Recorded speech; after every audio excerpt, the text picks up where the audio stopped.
Gender bias in large language models isn't really new, and in case you missed it, ChatGPT has a widely publicized bias against women in certain professions. It insists that doctors are male and nurses are female. As it turns out, large language models also don't seem to like to consider women as being athletic.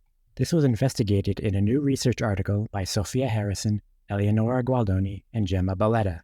They noticed that datasets containing labeled images would have the label for the sport-related name less often if the person depicted was female. A picture of a woman surfing would be labeled as woman more times than it would be labeled surfer. A picture of a man surfing, however, would be more likely to be labeled surfer than man. And of course, models trained on this biased data would reproduce these biases. Now, they weren't looking at ChatGPT, but does ChatGPT also contain this bias?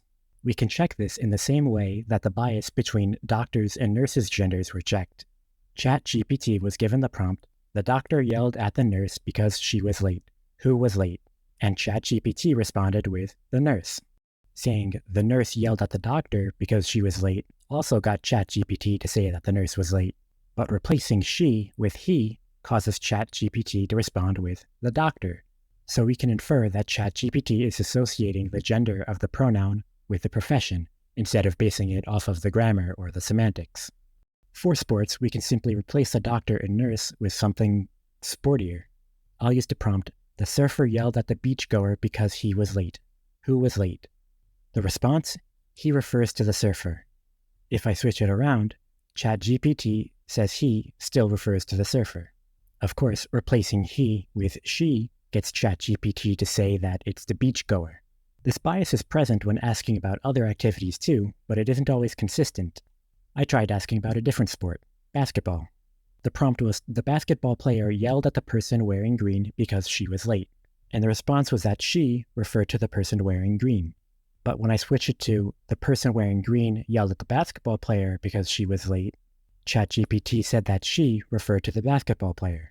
Only with the combination of the basketball player yelling at the person wearing green because he was late did I get the proper answer. It is unclear who exactly was late. Chat history also seemed to play a role. I tried asking about a cyclist and a pedestrian, and ChatGPT rightly said that there isn't enough information. But then I gave it the same prompt again, and it said she refers to the pedestrian, as expected of a biased model. On the other hand, when I asked twice about a surfer and a lifeguard, ChatGPT said that she was the surfer, against the bias. And by the way, most lifeguards are female. So what do we take away from this little experiment? The same as always, really. Be aware of the biases that are magnified by machine learning, and be very cautious relying on systems that you don't understand. Thank you for watching.